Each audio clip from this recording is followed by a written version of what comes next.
Hello అండి. Welcome to my YouTube channel. నేను శ్రీనివాస్ రెడ్డి పాలెం. ఈ వీడియోలో మీరందరూ ఎంతగానో ఎదురు చూస్తున్న టీజీఈఏపీ సెట్ బైపీసీ అడ్మిషన్స్ కౌన్సిలింగ్‌కి సంబంధించిన సమాచారం తెలుసుకుందాం. టీజీఈఏపీ సెట్ బి అనగా బైపీసీ అనమాట. టీజీఈఏపీ సెట్ బి 2024 డీటెయిల్ నోటిఫికేషన్ అనేది మనకి నిన్న రిలీజ్ అయింది. ఈ డీటెయిల్ నోటిఫికేషన్ యొక్క పూర్తి సమాచారం అనేది ఈ వీడియోలో మనం తెలుసుకుందాం. ముందుగా మనందరికీ అసలు టీజీఈఏపీ సెట్ బి అడ్మిషన్స్ ద్వారా ఏ ఏ కోర్సులలో కౌన్సిలింగ్ నిర్వహిస్తారనేది కూడా తెలిసి ఉండాలి. సో, బి ఫార్మసీ, బయోటెక్నాలజీ తర్వాత కొన్ని కోర్సెస్ ఉన్నాయండి. ఆ కోర్సెస్ ఇన్ఫర్మేషన్ ఇక్కడ మీకు చూపిస్తాను చూడండి. So, TGEAP CET B BiPC examination ఎవరైతే రాశారో, ఆ ఎగ్జామినేషన్ రాసిన స్టూడెంట్స్ అందరూ కూడా biomedical engineering, biotechnology BiPC stream, అలాగే pharma D BiPC stream, B pharmacy BiPC stream, pharmaceutical engineering BiPC stream admissions పొందాలంటే మాత్రం టీజీఏపీ సెట్ బి అడ్మిషన్స్కి సంబంధించిన కౌన్సిలింగ్ ప్రక్రియలో పాల్గొనాల్సి ఉంటుంది. సో, దీనికి సంబంధించిన పూర్తి సమాచారం మనం ఈ వీడియోలో తెలుసుకుందాం.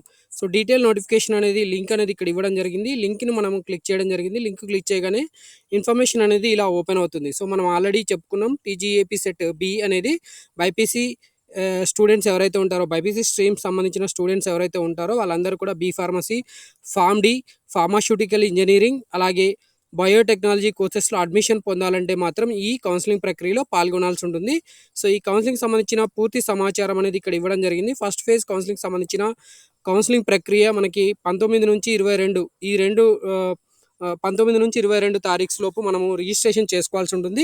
సో, అందుకోసం మనము బేసిక్ ఇన్ఫర్మేషన్ అనేది ఫిల్ చేయాల్సి ఉంటుంది. తర్వాత పేమెంట్ ఆఫ్ ప్రాసెసింగ్ ఫీ చేయాల్సి ఉంటుంది. స్లాట్ బుకింగ్ కూడా హెల్ప్లైన్ సెంటర్స్ ఏవైతే ఉంటాయో ఆ హెల్ప్లైన్ సెంటర్స్ సెలెక్ట్ చేసుకొని స్లాట్ బుకింగ్ చేసుకోవాలి. అండ్ మీరు 19 నుంచి 22 రోజులలో ఈ ఈ 4 డేస్‌లో ఏ టైంలో అయినా కూడా మీరు కౌన్సిలింగ్ ప్రక్రియలో పాల్గొనాల్సి ఉంటుంది. ఓకే. అందుకోసం మీరు ముందుగా రిజిస్ట్రేషన్ చేసుకోవాల్సి ఉంటుంది.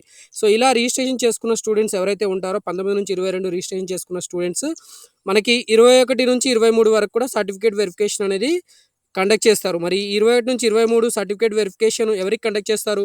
19 నుంచి 22 డేస్‌లో ఎవరైతే రిజిస్ట్రేషన్ చేసుకొని సర్టిఫికేట్ వెరిఫికేషన్ కోసము హెల్ప్లైన్ సెంటర్ సెలెక్ట్ చేసుకుంటారో ఆ స్టూడెంట్స్ 21 నుంచి 23 వరకు కూడా వాళ్ళ సర్టిఫికేట్ వెరిఫికేషన్ రెస్పెక్టివ్ వెరిఫికేషన్ సెంటర్స్‌లో చేయించుకోవాల్సి ఉంటుంది. సో, ఇలా రిజిస్ట్రేషన్ చేసుకొని సర్టిఫికేట్ వెరిఫికేషన్ కంప్లీట్ చేసుకున్న స్టూడెంట్స్ ఎవరైతే ఉంటారో వాళ్ళు సర్టిఫికేట్ వెరిఫికేషన్ అయిపోయిన తర్వాత ఆప్షన్స్ పెట్టాల్సి ఉంటుంది. మరి ఆప్షన్స్ ఎందుకోసం పెట్టాలి అంటే మనకు కావాల్సిన కోర్స్ కావాలనుకుంటే మనం ముందుగా మన ఆప్షన్స్ పెట్టుకోవాల్సి ఉంటుంది. ఇందుకు మనకి 21 నుంచి 25 వరకు కూడా మనకి షెడ్యూల్ అనేది ఇవ్వడం జరిగింది. ఇలా ఆప్షన్స్ పెట్టుకున్న స్టూడెంట్స్‌కి ఆప్షన్స్ అనేవి మార్చుకునే అవకాశం 21 నుంచి 25 వరకు కూడా ఉంటుంది. తర్వాత మనకి ఆప్షన్స్ ఫ్రీజింగ్ అనేది 25 తారీఖు అర్ధరాత్రి జరుగుతుంది. సో, ఇలా ఫ్రీజ్ అయిపోయిన ఆప్షన్స్ నుంచి మనకి provisional allotment of seats 28 October 2024 వరకు జరుగుతుంది. ఓకే. 28 అక్టోబర్ 24 లోపు మనకి సీట్స్ కన్ఫర్మేషన్ అనేది అలాట్‌మెంట్ ద్వారా తెలియజేయడం జరుగుతుంది. మనకొక ఎస్ఎంఎస్ వస్తుంది ఒకవేళ సీట్ అలాట్‌మెంట్ జరిగితే. మరి ఇలా అలాట్‌మెంట్ అయిన స్టూడెంట్స్ ఎవరైతే ఉంటారో వాళ్ళు కోర్సు ట్యూషన్ ఫీజ్ అనేది పే చేయాల్సి ఉంటుంది. అలాగే సెల్ఫ్ రిపోర్టింగ్ త్రూ వెబ్‌సైట్ కూడా చేయాల్సి ఉంటుంది. సో, ఇలా ట్యూషన్ ఫీ పేమెంట్ చేయడానికి అలాగే సెల్ఫ్ రిపోర్టింగ్ త్రూ వెబ్‌సైట్ చేయడానికి 28 నుంచి 30 తారీఖుల్లో చేయాల్సి ఉంటుంది. సో, ఈ సెల్ఫ్ రిపోర్టింగ్ అనేది చాలా ఇంపార్టెంట్. ఎలా చేయాలి? పేమెంట్ ఆఫ్ ట్యూషన్ ఫీ ఎలా చేయాలి? ఈ సమాచారం అంతా కూడా నేను ఒక వీడియోలో మళ్ళీ మీకు ఎక్స్‌ప్లెయిన్ చేస్తాను. కౌన్సిలింగ్ స్టార్ట్ అయిన తర్వాత యూజర్ గైడ్ కూడా రిలీజ్ చేయడం జరుగుతుంది. ఆ యూజర్ గైడ్ ద్వారా మీకు డీటెయిల్‌గా నేను ఎక్స్‌ప్లెయిన్ చేస్తాను. ఓకే.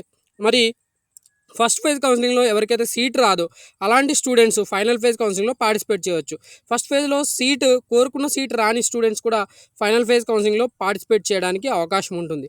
సో, మరి ఫైనల్ ఫేజ్‌కి సంబంధించిన షెడ్యూల్ అనేది మనకి 4థ్ నవంబర్ మనము కౌన్సిలింగ్ సంబంధించిన రిజిస్ట్రేషన్ చేసుకోవచ్చు. ఈ రిజిస్ట్రేషన్ అనేది ఆల్రెడీ రిజిస్ట్రేషన్ చేసుకున్న స్టూడెంట్స్ చేసుకోవాల్సిన అవసరం లేదు. వాళ్ళు డైరెక్ట్‌గా వెబ్ ఆప్షన్స్ పెట్టుకోవచ్చు. రిజిస్ట్రేషన్ ఎవరైతే ఫస్ట్ ఫేజ్ కౌన్సిలింగ్‌లో పార్టిసిపేట్ చేయలేదో అలాంటి స్టూడెంట్స్ మాత్రమే చేయాల్సి ఉంటుంది. ఈ రిజిస్ట్రేషన్ టైంలో వీళ్ళు సర్టిఫికేట్ వెరిఫికేషన్ కోసం ఒక సెంటర్‌ని సెలెక్ట్ చేసుకోవాల్సి ఉంటుంది. అలాగే payment of tuition processing fee కూడా పే చేయాల్సి ఉంటుంది. స్లాట్ బుకింగ్ కూడా చేసుకోవాల్సి ఉంటుంది. అందుకు సంబంధించిన డే వచ్చి 4థ్ నవంబర్. సో, ఇలా ఎవరైతే సర్టిఫికేట్ వెరిఫికేషన్ కోసం స్లాట్ బుక్ చేసుకున్నారో వాళ్ళు సర్టిఫికేట్ వెరిఫికేషన్ అనేది 5థ్ నవంబర్‌న సెలెక్ట్ చేసుకున్న సర్టిఫికేట్ వెరిఫికేషన్ సెంటర్స్‌లో మాత్రమే చేయించుకోవాల్సి ఉంటుంది. అండ్ దీని తర్వాత మనకి 5థ్ అండ్ 6థ్ నవంబర్స్‌లో వీళ్ళు ఆప్షన్స్ పెట్టుకోవాల్సి ఉంటుంది. ఇలా పెట్టుకున్న ఆప్షన్స్ 6థ్ నవంబర్ వరకు కూడా చేంజ్ చేసుకునే అవకాశం ఉంటుంది. 6థ్ నవంబర్ మాత్రం ఫ్రీజ్ అయిపోతుంది. 6థ్ నవంబర్ తర్వాత ఫ్రీజ్ అయిపోతుంది. అండ్ ఇలా ఫ్రీజ్ అయిపోయిన ఆప్షన్స్ నుంచి వీళ్ళకి 9థ్ నవంబర్ లోపు వాళ్ళు ఒకవేళ మెరిట్‌లో ఉంటే వాళ్ళు కోరుకున్న సీట్ వచ్చే అవకాశం ఉంటుంది. అది కూడా ప్రొవిజనల్ అలాట్‌మెంట్ ఆఫ్ సీట్స్ ద్వారా మాత్రమే తెలియచేయడం జరుగుతుంది. అంటే మనకు ఒక ఎస్ఎంఎస్ వస్తుంది. ఇది ప్రొవిజనల్ ఎందుకు అంటున్నారంటే మీరు సీట్ కన్ఫర్మేషన్ మీరు ఆన్‌లైన్‌లో సెల్ఫ్ రిపోర్టింగ్ చేసినప్పుడు మాత్రమే కన్ఫర్మేషన్ చేయడం జరుగుతుంది. సో, ఈ ఇన్ఫర్మేషన్ గుర్తుపెట్టుకోండి. అండ్ మీకు సెల్ఫ్ రిపోర్టింగ్ చేసే టైం కంటే ముందు మీరు ట్యూషన్ ఫీ అనేది కూడా పే చేయాల్సి ఉంటుంది. అందుకు సంబంధించిన షెడ్యూల్ వచ్చి 9థ్, 11థ్ నవంబర్ 9థ్, 10థ్, 11th నవంబర్స్‌లో వీళ్ళు tuition fee and self reporting through website చేయాల్సి ఉంటుంది. అండ్ అలాగే reporting at the allotted college 11th and 12th డేస్‌లో చేయాల్సి ఉంటుంది. 11th నవంబర్ అండ్ 12th నవంబర్‌లో reporting at the allotted college కూడా వీళ్ళు కంప్లీట్ చేయాల్సి ఉంటుంది. And after that spot admission సంబంధించిన గైడ్‌లైన్స్ ఏవైతే first phase counselling, second phase counselling అయిపోయిన తర్వాత కూడా లెఫ్ట్ ఓవర్ సీట్స్ ఉంటాయో వాటికి సంబంధించిన స్పాట్ అడ్మిషన్ గైడ్‌లైన్స్ అనేవి మనకి 12th నవంబర్ రోజున రిలీజ్ చేయడం జరుగుతుంది. సో, 12th నవంబర్ తర్వాత మనకు ఒక పర్టిక్యులర్ షెడ్యూల్ ఇస్తారు. ఆ షెడ్యూల్ లోపు మనకి స్పాట్ అడ్మిషన్ సంబంధించిన ప్రక్రియ అంతా కూడా కంప్లీట్ చేయడం జరుగుతుంది. స్పాట్ అడ్మిషన్ సంబంధించిన గైడ్‌లైన్స్ వచ్చినప్పుడు కూడా మన యూట్యూబ్ ఛానెల్‌లో ఒక వీడియో రూపంలో ఎక్స్‌ప్లెయిన్ చేస్తాను. సో, మీరు కావాలనుకుంటే ఆ వీడియోస్ కోసం మీరు మన ఛానెల్ సబ్స్క్రైబ్ చేసుకోమని కూడా మిమ్మల్ని రిక్వెస్ట్ చేస్తున్నాను. అండ్ మీరు ఒక పాయింట్ గుర్తుపెట్టుకోవాలి. ఇక్కడ మీకు చాలా తక్కువ లిమిటెడ్ కోర్సెస్ ఉంటాయి కాబట్టి మీరు as many number of options as possible అనేది మీరు ఎక్సర్సైజ్ చేయాల్సి ఉంటుంది. వెబ్ ఆప్షన్స్ పెట్టుకునేటప్పుడు వెబ్ ఆప్షన్స్ ఎక్కువగా పెట్టుకోకపోతే మాత్రం మీకు సీటు రాని పరిస్థితి ఏర్పడుతుంది. అంటే మీరు సీటు రాకపోవడం వల్ల మీరు ఒక అకాడమిక్ ఇయర్ కోల్పోయే పరిస్థితి ఉంటుంది కాబట్టి ఎక్కువ ఆప్షన్స్ పెట్టుకోండి. ఒకవేళ మీకు నచ్చిన కాలేజ్ రాకపోతే కావాలనుకుంటే మీరు మళ్ళీ డిస్కంటిన్యూ చేయవచ్చు. ఓకే. సో, దాన్ని ఎలా డిస్కంటిన్యూ చేయాలి ఏంటనేది కూడా మన యూట్యూబ్ ఛానల్‌లో గైడ్‌లైన్స్‌లో నేను ఎక్స్‌ప్లెయిన్ చేస్తాను. మరి ఈ కౌన్సిలింగ్‌లో పార్టిసిపేట్ చేయడానికి ఆల్ ఇండియన్ నేషనల్స్ ఎలిజిబుల్ అవుతారండి. ఆంధ్రప్రదేశ్ అండ్ తెలంగాణకు సంబంధించిన స్టూడెంట్స్ అయితే ఈ పర్టిక్యులర్ కౌన్సిలింగ్‌లో పార్టిసిపేట్ చేయడానికి ఎక్కువగా అవకాశం ఉంది. In respect of under graduate professional course in engineering and pharma the candidate should have completed 16 years of age as on 31st December 2024. అంటే మీరు ఇంజినీరింగ్ అండ్ ఫార్మసీ కోర్సెస్ ఏవైతే ఉంటాయో అంటే ఇంజినీరింగ్ సంబంధించి అండ్ ఫార్మసీ కోర్సెస్‌లో మీరు అడ్మిషన్ పొందాలంటే మీరు 16 years అనేది కంప్లీట్ చేయాల్సి ఉంటుంది 31st December 2024 నాటికి. మనకి ఫార్మా డీ కోర్స్ కంప్లీట్ చేయాలంటే మాత్రం మీకు 17 ఇయర్స్ కంప్లీట్ అవ్వాల్సి ఉంటుందండి. 31st December 2024 నాటికి మీ ఏజ్ అనేది 17 ఇయర్స్ కంప్లీట్ అవ్వాల్సి ఉంటుంది. అప్పుడు మాత్రమే మీరు ఈ కోర్స్‌లో చదువుకునే అవకాశం ఉంటుంది. అండ్ మీకు మాక్సిమం ఏజ్ 25 ఇయర్స్ ఓసీ క్యాండిడేట్స్‌కి ఉంటుంది. 29 years for others as on 1/7/2024 అనేది స్పెసిఫై చేయడం జరిగిందండి. ఓకే. ఓసీ క్యాండిడేట్స్‌కి అయితే 25 ఇయర్స్ కంటే ఎక్కువైతే మాత్రం అడ్మిషన్ పొందే అవకాశం లేదు. అలాగే మిగతా క్యాండిడేట్స్ ఎవరైతే ఉంటారో 29 ఇయర్స్ కంప్లీట్ అయిన పక్షంలో వాళ్ళకి అడ్మిషన్ నిరాకరించబడుతుంది. ఓకే. ఇది కూడా డెడ్‌లైన్ కట్ ఆఫ్ డేట్ వచ్చి 1 జూలై 2024 నాటికి. ఓకే. అండ్ మనకి టీజీఏపీ సెట్ 2024 కౌన్సిలింగ్‌లో పార్టిసిపేట్ చేసినంత మాత్రాన ఖచ్చితంగా ఏదో కాలేజ్‌లో సీట్ వస్తుందనేది కూడా కన్ఫర్మేషన్ లేదు. మీరు ఎక్కువ ఆప్షన్స్ పెట్టుకుంటే మాత్రం ఖచ్చితంగా అవకాశం ఉంటుంది. Admission of BiPC students into biotechnology programme without bridge course in mathematics is permitted. Admission of BiPC students into biotechnology BTech biotechnology programme without bridge course in mathematics is permitted. ఈ year మాత్రం మనకి అవకాశం ఇచ్చారు. Biotechnology programme BTech బయోటెక్నాలజీలో BiPC candidates కూడా చదువుకునే అవకాశం వచ్చింది. వీళ్ళు ఇందుకోసం మ్యాథమెటిక్స్ బ్రిడ్జ్ కోర్సు చేయనవసరం లేదు. ఇంతకు ముందుకు సంబంధించిన కౌన్సిలింగ్‌లో మాత్రం 2023 కౌన్సిలింగ్ అంతకు ముందు వీళ్ళు బైపీసీ స్టూడెంట్స్ బయోటెక్నాలజీ బీటెక్ చేయాలనుకుంటే మాత్రం మ్యాథమెటిక్స్ అనేది కంపల్సరీ ఉండేది. ఈ ఇయర్ మరి ఆ క్రైటీరియా తీసేశారు. Eligibility criteria for admission into pharmacy courses B pharmacy pharm D will be in accordance with pharmacy council of India. PCI అంటే pharmacy council of India. So, pharmacy council of India ప్రకారం guidelines ఏవైతే ఉంటాయో ఆ guidelines ప్రకారం admissions అనేవి ఈ B pharmacy and pharm D కోర్సెస్‌లో ఇవ్వడం జరుగుతుందని చెప్పారండి. సో, ఇది దీనికి సంబంధించిన ఇన్ఫర్మేషన్. అండ్ ఎవరైతే నాట్ క్వాలిఫైడ్ స్టూడెంట్స్ ఎవరైతే ఉంటారో అంటే వాళ్ళు బేసికల్లీ ముస్లిం మైనారిటీ, క్రిస్టియన్ స్టూడెంట్స్ ఎవరైతే ఉంటారో వాళ్ళు ఒకవేళ engineering EAMCET TGAP CET BiPC స్ట్రీమ్‌లో 45% మార్క్స్ వాళ్ళ ఇంటర్మీడియట్ ఎడ్యుకేషన్‌లో సెక్యూర్ చేసిన పక్షంలో అలాగే 40% మార్క్స్ ఓసీ కాని వాళ్ళు ఎవరైతే ఉంటారో వాళ్ళ ఇంటర్మీడియట్ ఎడ్యుకేషన్‌లో 45% marks for OC candidates and 40% for other than OC candidates secure చేసేవారు. అలాంటి వాళ్ళందరూ కూడా నాట్ క్వాలిఫైడ్ సీట్స్ ఏవైతే నాట్ క్వాలిఫైడ్ అంటే వాళ్ళు టీజీఏపీ సెట్ అడ్మిషన్ ఎగ్జామినేషన్ రాయలేదు. అలాగే వాళ్ళు రాసినా కూడా క్వాలిఫై కాలేదు. అలాంటి స్టూడెంట్స్ మైనారిటీ స్టూడెంట్స్ అంటే ముస్లిమ్స్ అండ్ క్రిస్టియన్స్ అయిన పక్షంలో వాళ్ళు మైనారిటీ ఇన్స్టిట్యూషన్స్‌లో అడ్మిషన్ పొందే అవకాశం ఉంటుంది. సో, అందుకోసం వాళ్ళు టీజీఏపీ సెట్ b.nic.in వెబ్‌సైట్‌లో స్పెషల్‌గా వాళ్ళు అప్లై చేసుకోవాల్సి ఉంటుంది. అప్లై చేసుకున్న తర్వాత మళ్ళీ వాళ్ళు కౌన్సిలింగ్ అటెండ్ కావాల్సి ఉంటుంది. ఇప్పుడు ప్రెజెంట్ ఈ పర్టిక్యులర్ నోటిఫికేషన్‌లో అయితే దానికి సంబంధించిన గైడ్‌లైన్స్ ఇంకా ఇవ్వలేదు. ఓకే. సో, గైడ్‌లైన్స్ ఇచ్చినప్పుడు మీకు అందరికీ నేను వీడియో రూపంలో ఎక్స్‌ప్లెయిన్ చేస్తాను. మరి మీరు ప్రాసెసింగ్ ఫీ పే చేయాలి. ఓకే. కౌన్సెలింగ్‌లో మీరు పార్టిసిపేట్ చేయాలంటే ట్యూషన్ ఫీ సారీ అండి, ప్రాసెసింగ్ ఫీ అనేది పే చేయాల్సి ఉంటుంది. దాన్నే మనం పేమెంట్ ఆఫ్ ప్రాసెసింగ్ ఫీ అంటారు. ఈ పేమెంట్ ఆఫ్ ప్రాసెసింగ్ ఫీ చేయాలంటే రిజిస్ట్రేషన్ నంబర్ అనేది అవసరం ఉంటుంది. రిజిస్ట్రేషన్ నంబర్ మీరు టీజీఏపీ సెట్ 2024 హాల్ టికెట్‌లో ఫైండ్ చేసుకోవచ్చు. అలాగే డేట్ ఆఫ్ బర్త్ అనేది మీ ఎస్ఎస్‌సి మార్క్స్ మెమో ప్రకారం ఉండాలి. And hall ticket of number of intermediate or its equivalent అనేది కూడా మనకు అవసరం ఉంటుంది. అంటే ఈ 3 డీటెయిల్స్ ఉంటే మనము ఈ కౌన్సెలింగ్‌లో పార్టిసిపేట్ చేయడానికి రిజిస్ట్రేషన్ చేసుకోవచ్చండి. Okay. Change of mobile number is not permitted. Okay. Mobile number అనేది మనకి మ్యాండేటరీ ఈ కౌన్సెలింగ్‌లో పార్టిసిపేట్ చేయడానికి. అలాగే ఈమెయిల్ ఐడీ కూడా అవసరం ఉంటుంది. ఓకే. ఈ ఇన్ఫర్మేషన్ అంతా కూడా మనకి ఇక్కడ ఏమేమి డీటెయిల్స్ అడుగుతున్నారో చూడండి. బేసిక్ ఇన్ఫర్మేషన్ ఫామ్‌లో ఏమేమి అడుగుతాడో Aadhaar number, mobile number, email ID, also enter the details of caste certificate, income certificate, EWS certificate, application number issued by Mee Seva if applicable. ఇవన్నీ కూడా మీ దగ్గర ఉంటే ఇన్ఫర్మేషన్ అంతా కూడా మేము ఎంటర్ చేయాల్సి ఉంటుంది. అలాగే మీ మొబైల్ నంబర్ కూడా అవసరం. And change of mobile number is not permitted. ఈ పర్టిక్యులర్ రిజిస్ట్రేషన్ చేసుకునేటప్పుడు మొబైల్ నంబర్ ఏదైతే ఎంటర్ చేసావో దాని తర్వాత కౌన్సెలింగ్ వరకు కూడా మీరు హోల్డ్ చేసుకోవాల్సి ఉంటుంది. మొబైల్ నంబర్ మధ్యలో మార్చుకోవాలంటే మాత్రం ఛాన్స్ లేదండి. అండ్ మీరు ప్రాసెసింగ్ ఫీ అనేది 600 ఎస్సీ, ఎస్టీ స్టూడెంట్స్ పే చేయాల్సి ఉంటుంది. మిగతా క్యాండిడేట్స్ అందరూ కూడా 1200 పే చేయాల్సి ఉంటుంది. ఈ పేమెంట్ అనేది credit card, debit card, net banking or T wallet ద్వారా ఆన్‌లైన్‌లో పే చేయాల్సి ఉంటుంది. Slot booking for certificate verification అనేది కూడా మీరు చేసుకోవాల్సి ఉంటుంది. Slot booking for certificate verification కోసం మనకి సర్టిఫికేట్ వెరిఫికేషన్ సెంటర్స్ అనేది ఇవ్వడం జరిగింది. నియరెస్ట్ హెల్ప్‌లైన్ సెంటర్స్ మీరు సెలెక్ట్ చేసుకొని దానికి సంబంధించిన సర్టిఫికేట్ వెరిఫికేషన్ అనేది కంప్లీట్ చేసుకోవడానికి అవకాశం ఉంటుంది. ప్రాసెసింగ్ ఫీ పే చేసిన తర్వాత మాత్రమే మీరు పర్టిక్యులర్ సర్టిఫికేట్ వెరిఫికేషన్ సెంటర్ అనేది మీరు సెలెక్ట్ చేసుకోవాల్సిన అవకాశం ఉంది. ఓకే. సర్టిఫికేట్ వెరిఫికేషన్ చేసుకోవాలంటే మీరు ప్రాసెసింగ్ ఫీ కంపల్సరీగా మ్యాండేటరీగా పే చేయాల్సి ఉంటుంది. అండ్ ఎవరైతే స్పెషల్ కేటగిరీకి సంబంధించిన వాళ్ళు ఉంటారో national candidate corps, physically challenged, children of armed personnel, sports, Anglo Indian ఈ క్యాండిడేట్స్ ఎవరైతే ఉంటారో అంటే వీళ్ళకి స్పెషల్ కేటగిరీ, స్పెషల్ రిజర్వేషన్ ఉంది కాబట్టి వీళ్ళందరూ గవర్నమెంట్ పాలిటెక్నిక్ మసఫ్ ట్యాంక్ హైదరాబాద్‌లో వీరి సర్టిఫికేట్ వెరిఫికేషన్ అనేది సెంటర్‌గా సెలెక్ట్ చేసుకొని సర్టిఫికేట్ వెరిఫికేషన్ అనేది వాళ్ళకి ఇచ్చిన timing and day to time slots ప్రకారం వాళ్ళు సర్టిఫికేట్ వెరిఫికేషన్ అనేది చేయించుకోవాల్సి ఉంటుంది. అండ్ ఈడబ్ల్యూఎస్ సర్టిఫికేట్ కూడా ఉండాల్సిన అవసరం ఉంది. ఎవరైతే ఓసీ క్యాండిడేట్స్ ఉంటారో వాళ్ళకి ఈడబ్ల్యూఎస్ రిజర్వేషన్ ఉంటుంది కాబట్టి ఆ రిజర్వేషన్ పొందాలంటే మీకు ఈ ఈడబ్ల్యూఎస్ సర్టిఫికేట్ అనేది 2024-25 ఫైనాన్షియల్ ఇయర్‌లో ఇష్యూ చేయబడిన ఈడబ్ల్యూఎస్ సర్టిఫికేట్ అనేది మాత్రమే యాక్సెప్ట్ చేస్తారు. అండ్ ఎస్టీ రిజర్వేషన్ కూడా ప్రజెంట్‌గా మనకైతే ఇక్కడ యాక్సెప్ట్ చేస్తున్నారని చెప్తున్నారు. ఓకే. అది 10%గా ఉంది. Certificate verification candidate presence is mandatory for certificate verification strictly as per schedule. Slot booking date and time at helpline centre. ఖచ్చితంగా ఫిజికల్‌గా క్యాండిడేట్ అపీర్ అవ్వాల్సిన అవకాశం ఉంది. అండ్ అవసరం కూడా ఉంది. లేకపోతే మీ సర్టిఫికేట్ వెరిఫికేషన్ అనేది చేయడం జరగదు. అండ్ ఇక్కడ మీకు 2 సెట్స్ ఆఫ్ జిరాక్స్ కాపీస్ కావాలని అడుగుతున్నారు. యాక్చువల్ అయితే సర్టిఫికేట్ వెరిఫికేషన్ దగ్గర ఒక సెట్ జిరాక్స్ కాపీస్ మాత్రమే అడుగుతారు. అండ్ మీకు ఆర్ఓసి ఫామ్ అనేది ఒకటి వస్తుందండి. రిజిస్ట్రేషన్ ఆఫ్ సర్టిఫికేట్స్ అని, లేదా registration of certificates cum verification form అనేది ఒకటి వస్తుంది. ఆ సర్టిఫికేట్స్ నంబరింగ్ అనేది అక్కడ ఇస్తారు. ఏవే సర్టిఫికేట్స్ మీ దగ్గర ఉన్నాయో ఆ సర్టిఫికేట్స్ అన్నీ కూడా దాంట్లో ఏమేమి వెరిఫై చేయాలనేది వాళ్ళు మెన్షన్ చేస్తారు. ఆ సర్టిఫికేట్స్ అన్నీ వరుసగా 1, 2, 3 ఆర్డర్‌లో ఉంటాయి.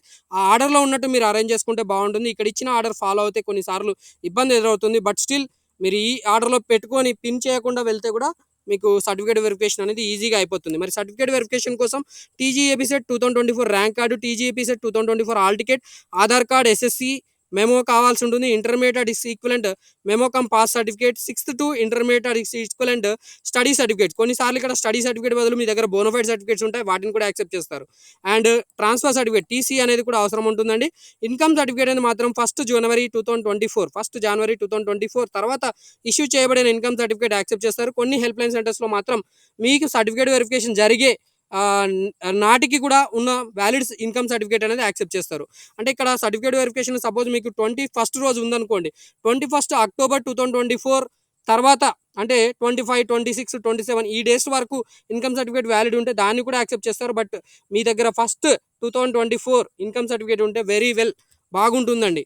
ఈడబ్ల్యూఎస్ సర్టిఫికేట్ కూడా మీకు 2024-25 ఇయర్ వ్యాలిడిటీ ఉన్న ఇన్కమ్ సర్టిఫికేట్ ఉండాల్సి ఉంటుంది. క్యాస్ట్ సర్టిఫికేట్ కూడా మీ దగ్గర ఉండాల్సి ఉంటుంది. క్యాస్ట్ సర్టిఫికేట్ మీ సేవ సర్టిఫికేట్ తెలంగాణలో ఇష్యూ చేయబడిన మీ సేవ సర్టిఫికేట్ 2014 జూన్ 2 తర్వాత ఇష్యూ చేయబడిన క్యాస్ట్ సర్టిఫికేట్ ఉంటే బాగుంటుందండి. రెసిడెన్స్ సర్టిఫికేట్ కూడా చాలామంది స్టూడెంట్స్కి అవసరమవుతుంది. ఎవరైతే బయట చదువుకుంటారో అలాంటి స్టూడెంట్స్ మరి వాళ్ళ రెసిడెన్స్ సర్టిఫికేట్ సబ్మిట్ చేసి వాళ్ళు లోకల్ క్యాండిడేట్ సర్టిఫికేట్ అనేది క్లెయిమ్ చేయవచ్చు. లోకల్ స్టేటస్ అనేది క్లెయిమ్ చేయాలంటే రెసిడెన్స్ సర్టిఫికేట్ చాలా మ్యాండేటరీగా ఉంటుంది. ఈ రెసిడెన్స్ సర్టిఫికేట్ అనేది 7 ఇయర్స్ ఉండాల్సి ఉంటుంది. మీ ఇంటర్మీడియట్ చదివిన సంవత్సరం నుండి వెనక్కి వెళ్ళి 7 సంవత్సరాల రెసిడెన్స్ సర్టిఫికేట్ అనేది మీ దగ్గర ఉంటే మీకు లోకల్ క్యాండిడేట్ సర్టిఫికేట్ కింద ట్రీట్ చేస్తారండి. ఎవరైతే నాన్ లోకల్ స్టూడెంట్స్ ఉంటారో వాళ్ళ దగ్గర మాత్రం 10 ఇయర్స్ రెసిడెన్స్ సర్టిఫికేట్ అనేది కంపల్సరీగా ఉండాల్సి ఉంటుంది. ఈ రెసిడెన్స్ సర్టిఫికేట్ లేని పక్షంలో మీ parents study certificates, bonafide certificates, వాళ్ళు 10th క్లాస్ వరకు చదువుకున్న 10 ఇయర్స్ డ్యూరేషన్ బోనాఫైడ్ సర్టిఫికేట్స్, లేదా వాళ్ళ స్టడీ మొత్తంలో 10 years duration bonafide certificate submit చేసినా పర్లేదండి. వాళ్ళని నాన్ లోకల్ కోటాలో స్టూడెంట్స్గా అడ్మిషన్ పొందే అవకాశం ఉంటుంది. వాళ్ళు నాన్ లోకల్ స్టూడెంట్స్ కింద చదువుకోవాలనుకుంటే మాత్రం ఖచ్చితంగా వాళ్ళ దగ్గర 10 ఇయర్స్ రెసిడెన్స్ సర్టిఫికేట్ లేదా వాళ్ళ పేరెంట్స్ రెసిడెన్స్ సర్టిఫికేట్స్ అనేది మ్యాండేటరీగా అవసరం అవుతుంది. ఈ 10 ఇయర్స్ రెసిడెన్స్ సర్టిఫికేట్ లేకపోతే మాత్రం మిమ్మల్ని నాన్ లోకల్ కోటాలో కూడా సీట్ పొందే అవకాశం ఉండదు. అలాగే మీరు చదువుకునే అవకాశం ఉండదు. నాన్ లోకల్ కోటాలో సీట్ పొందాలంటే మీ దగ్గర 10 ఇయర్స్ రెసిడెన్స్ సర్టిఫికేట్ మీ పేరెంట్స్ది లేదా మీది ఉండాల్సిన అవసరం ఉందండి. ఓకే. ఎంప్లాయర్ సర్టిఫికేట్ కూడా అవసరం అవుతుంది. ఎవరైతే ఎంప్లాయర్ అంటే పిల్లల పేరెంట్స్ ఎంప్లాయీస్గా తెలంగాణ స్టేట్లో గవర్నమెంట్ కంపెనీస్లో లేదా పబ్లిక్ సెక్టార్ అండర్టేకింగ్ కంపెనీస్లో, central government companies, state government కంపెనీస్లో పనిచేస్తున్న వాళ్ళు ఉంటారు, ఆర్గనైజేషన్స్లో పనిచేస్తుంటారు. వాళ్ళు ఈ టీజీఏపీ సెట్ బైపీసీ నోటిఫికేషన్ రిలీజ్ అయ్యే టైం నాటికి ఈ పర్టికులర్ స్టేట్లో తెలంగాణ లేదా ఆంధ్రప్రదేశ్లో ఉద్యోగం చేస్తుంటే మాత్రం వాళ్ళ పిల్లలకి చదువుకునే అవకాశం ఇచ్చారు ఇక్కడ. వాళ్ళని కూడా నాన్ లోకల్ కింద ట్రీట్ చేస్తారు. కాకపోతే వాళ్ళ దగ్గర ఈ ఎంప్లాయర్ సర్టిఫికేట్ అనేది ఖచ్చితంగా మ్యాండేటరీగా అవసరం ఉంటుందండి. మైనార్టీ సర్టిఫికేట్ క్లెయిమ్ చేయాలంటే మాత్రం ఈ ఎస్ఎస్సి టీసీలో మైనార్టీ స్టేటస్ ఇండికేట్ చేస్తే దాన్ని మైనార్టీ స్టేటస్ సర్టిఫికేట్ కింద ట్రీట్ చేస్తారు. అండ్ మీకు పర్టికులర్ మైనార్టీ రిజర్వేషన్ అనేది కూడా ఇవ్వడం జరుగుతుంది. ఫిజికలీ హ్యాండిక్యాప్డ్ సర్టిఫికేట్స్ దగ్గర మాత్రం సదరం సర్టిఫికేట్ అనేది ఉంటుంది. ఆ సదరం సర్టిఫికేట్ అనేది ఖచ్చితంగా మ్యాండేటరీగా అవసరం ఉంటుంది. అలాగే children of armed forces personnel కూడా 2% రిజర్వేషన్ పొందాలంటే వాళ్ళ దగ్గర ఈ క్యాప్ సర్టిఫికేట్ అనేది వాళ్ళ పర్టికులర్ డిపార్ట్మెంట్ ఏదైతే ఉందో వాళ్ళకి సంబంధించిన department, ex service men, defence personnel, తర్వాత children of border security forces, central reserved police force, ఈ పర్టికులర్ ఏవైతే డిపార్ట్మెంట్స్ ఉన్నాయో ఈ పర్టికులర్ డిపార్ట్మెంట్స్కి సంబంధించిన తెలంగాణ స్టేట్కి ఎంప్లాయీస్ పిల్లలు ఇక్కడ చదువుకునే అవకాశం ఉంటుంది. వాళ్ళ పిల్లలు 2% రిజర్వేషన్ ఈ పర్టికులర్ నోటిఫికేషన్లో లేదా కౌన్సిలింగ్ అడ్మిషన్స్లో పొందే అవకాశం ఉంటుంది. అలాగే ఎక్స్ సర్వీస్ మెన్ సర్టిఫికేట్ మాత్రం రీజనల్ సైనిక్ వెల్ఫేర్ ఆఫీసర్ ద్వారా ఇష్యూ చేయబడిన సర్టిఫికేట్ ఉండాల్సి ఉంటుంది.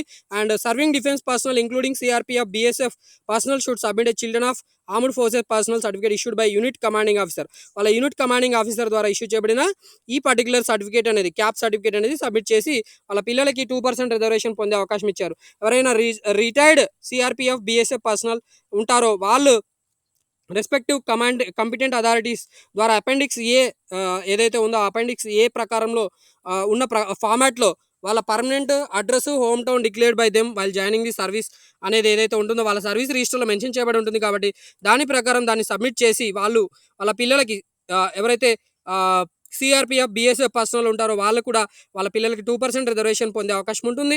అండ్ ఎన్సీసీ క్యాండిడేట్స్కి ఎన్సీసీ సర్టిఫికేట్ అనేది డీజీఎన్సీసీ లేదా డైరెక్టరేట్ ఏపీ తెలంగాణ వాళ్ళు ఇష్యూ చేయబడిన ఎన్సీసీ సర్టిఫికేట్ అనేది సబ్మిట్ చేయాల్సి ఉంటుంది. స్పోర్ట్స్ అండ్ గేమ్స్ సర్టిఫికేట్ కూడా వీళ్ళు సబ్మిట్ చేయాల్సి ఉంటుంది. ఈ స్పోర్ట్స్ అండ్ గేమ్స్ సర్టిఫికేట్ కూడా sports authority of Telangana authorities ద్వారా ఇష్యూ చేయబడిన స్పోర్ట్స్ అండ్ గేమ్స్ సర్టిఫికేట్ అనేది సబ్మిట్ చేసి వాళ్ళు రిజర్వేషన్ పొందవచ్చు. ఇందుకోసం వాళ్ళు ఫామ్ 1, 2, 3, 4 ఈ సర్టిఫికేట్స్ ఏవైతే ఉంటాయో వాటన్నిటిని కూడా అటెస్టేషన్ చేయించుకొని స్పోర్ట్స్ అండ్ గేమ్స్ అథారిటీస్ ఇక్కడ మనకి చూసుకోవచ్చు concern state sports authority associations ద్వారా వాళ్ళు ఇష్యూ చేసిన sports and games certificate accept చేసి ఈ కౌన్సిలింగ్లో వాళ్ళకి రిజర్వేషన్ అనేది ఇవ్వడం జరుగుతుంది. ఆంగ్లో ఇండియన్ సర్టిఫికేట్ అనేది తహసీల్ ద్వారా ఇష్యూ చేయబడిన సర్టిఫికేట్ అనేది, ఎంఆర్ఓ ద్వారా ఇష్యూ చేయబడిన తహసీల్దార్ ఇష్యూ చేసిన రెసిడెన్స్ సర్టిఫికేట్ ప్రకారం సర్టిఫికేట్ ఏదైతే ఉంటుందో ఆంగ్లో ఇండియన్ సర్టిఫికేట్ ప్రొఫార్మా ప్రకారం వాళ్ళు సబ్మిట్ చేసి వాళ్ళు రిజర్వేషన్ పొందవచ్చు. ఓకే, మీకు ఇక్కడ షెడ్యూల్ కూడా ఇవ్వడం జరిగింది. కౌన్సిలింగ్ సంబంధించిన స్పెషల్ కేటగిరీ స్టూడెంట్స్ ఎవరైతే ఉంటారో వాళ్ళు ఇక్కడ 21 అక్టోబర్, 22 అక్టోబర్, 23 అక్టోబర్స్లో వాళ్ళు కౌన్సిలింగ్ అనేది గవర్నమెంట్ పాలిటెక్నిక్ మాసాప్ ట్యాంక్లో అటెండ్ చేయాల్సి ఉంటుంది. 10 AM నుంచి మనకి ఇక్కడ టైమింగ్ షెడ్యూల్ ఇచ్చారండి. స్పోర్ట్స్ అండ్ గేమ్స్ వాళ్ళకైతే 10 AM నుంచి 5:30 PM హాఫ్ అన్ అవర్ స్లాట్స్లో వాళ్ళు సర్టిఫికేట్ వెరిఫికేషన్ చేయించుకోవాల్సి ఉంటుంది. స్పోర్ట్స్ ఇక్కడ మనకి cap children of armed forces personnel ఎవరైతే ఉంటారో వాళ్ళు 10:30 to 11, 11:30 to 12, 12:30 to 1 PM ఈ 21 అక్టోబర్ రోజున అటెండ్ కావాల్సిన అవకాశం ఉంది.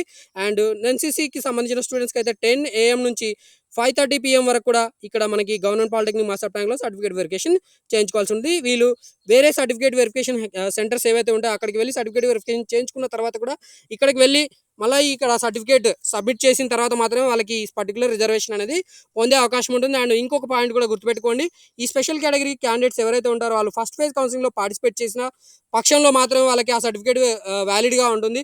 ఫైనల్ ఫేజ్ కౌన్సిలింగ్లో సర్టిఫికేట్ ఉన్నా కూడా దాన్ని కన్సిడర్ చేయరండి కౌన్సిలింగ్ కోసం. అండ్ 23 అక్టోబర్ నాడు మనకి పిహెచ్సి ఎవరైతే ఉంటారో ఫిజికల్లీ ఛాలెంజ్డ్ స్టూడెంట్స్ ఎవరైతే ఉంటారో 10 to వాళ్ళకి 12 ఈ పీరియడ్లో మనకి సర్టిఫికేట్ వెరిఫికేషన్ అనేది గవర్నమెంట్ పాలిటెక్నిక్ మాస్టర్ ట్యాంక్లో కండక్ట్ చేస్తారు. అండ్ ఆంగ్లో ఇండియన్స్ ఎవరైతే ఉంటారో ఆంగ్లో ఇండియన్ వాళ్ళకి 5:30 to 6 PM సర్టిఫికేట్ వెరిఫికేషన్ అనేది కండక్ట్ చేయడం జరుగుతుంది. And no certificate verification for special categories in final phase. ఈ పాయింట్ నేను ఆల్రెడీ స్ట్రెస్ చేసి చెప్పాను. స్పెషల్ కేటగిరీ క్యాండిడేట్స్ ఎవరైతే ఉంటారో వాళ్ళకి సర్టిఫికేట్ వెరిఫికేషన్ అనేది ఫైనల్ ఫేజ్లో చేయరు. ఫస్ట్ ఫేజ్ కౌన్సిలింగ్లో మాత్రమే వాళ్ళు అటెండ్ చేయాల్సిన అవసరం ఉంటుంది. అండ్ సర్టిఫికేట్ వెరిఫికేషన్ అయిన తర్వాత మీకు ఒక లాగిన్ ఐడి వస్తుంది. ఆ లాగిన్ ఐడి అనేది చాలా ఇంపార్టెంట్. ఆ లాగిన్ ఐడితో మీరు ఆప్షన్స్ పెట్టుకోవాల్సి ఉంటుంది. ఆప్షన్స్ ఎలా పెట్టుకోవాలి ఏంటనేది మొత్తం కూడా మీకు మళ్ళీ సపరేట్ యూజర్ గైడ్లైన్స్ వచ్చిన తర్వాత యూజర్ గైడ్లో మనకి ఇన్స్ట్రక్షన్స్ అనేది ఇవ్వడం జరుగుతుంది. ఆ ఇన్స్ట్రక్షన్స్ ప్రకారం మీకు అందరికి కూడా వీడియో రూపొందించి మీకు ఎక్స్ప్లెయిన్ చేస్తాను. అండ్ ట్యూషన్ ఫీ కూడా మీరు పే చేయాల్సి ఉంటుంది. ట్యూషన్ ఫీ పర్టికులర్స్ అనేవి మీకు అలాట్మెంట్ ఆర్డర్ వచ్చిన తర్వాత మీకు కనిపిస్తుంది. ఆ అలాట్మెంట్ ఆర్డర్లో ఎంత అమౌంట్ మెన్షన్ చేశారో ఆ అమౌంట్ మీరు పే చేయాల్సి ఉంటుంది. ఇన్కమ్ సర్టిఫికేట్ ఉన్న వాళ్ళకు కూడా ఎంతో కొంత అమౌంట్ పే చేయాల్సిన అవకాశం ఉంటుంది, అవసరం ఉంటుంది. ఓకే, సో ఆ అమౌంట్ ఎంత ఏంటి అనేది అలాట్మెంట్ ఆర్డర్లో మాత్రమే మనకు తెలుస్తుంది. తర్వాత మనకు ఆప్షన్స్ ఎలా పెట్టుకోవాలి ఏంటనేది కూడా డీటెయిల్గా మన ఒక వీడియోలో మనం చెప్పుకుందాం. సో ఇది డీటెయిల్డ్ కౌన్సిలింగ్ సంబంధించిన పూర్తి నోటిఫికేషన్ ఇన్ఫర్మేషన్. అండ్ సీట్స్ మనకి ఫైనల్ ఫేజ్ కౌన్సిలింగ్ తర్వాత మనకి యాక్చువల్లీ సీట్ అలాట్మెంట్ చేయడం జరుగుతుంది. ఓకే, ఫైనల్ ఫేజ్ కౌన్సిలింగ్ తర్వాత మాత్రమే మనకి ఫైనల్గా అడ్మిషన్స్ కంక్లూడ్ అవుతాయి. కాబట్టి ఫైనల్ ఫేజ్ కౌన్సిలింగ్ సంబంధించిన కౌన్సిలింగ్ అనేది మనకి 9th నవంబర్ 2024 తర్వాత కంక్లూడ్ అవుతుంది. సో దీనికి సంబంధించిన పూర్తి సమాచారం మన యూట్యూబ్ ఛానల్లో వీడియోస్ రూపంలో అప్ టు డేట్ ఇన్స్ట్రక్షన్స్ అనేది ఇవ్వడం జరుగుతుంది. ఈ ఇన్ఫర్మేషన్ అంతా కూడా మీరు తెలుసుకోవాలనుకుంటే మాత్రం ఖచ్చితంగా మన యూట్యూబ్ ఛానల్ సబ్స్క్రైబ్ చేసుకొని బెనిఫిట్ పొందాలని కోరుకుంటున్నాను. Wish you all the best for your TGEAP set BiPC admissions. Thank you for watching this video. Good luck.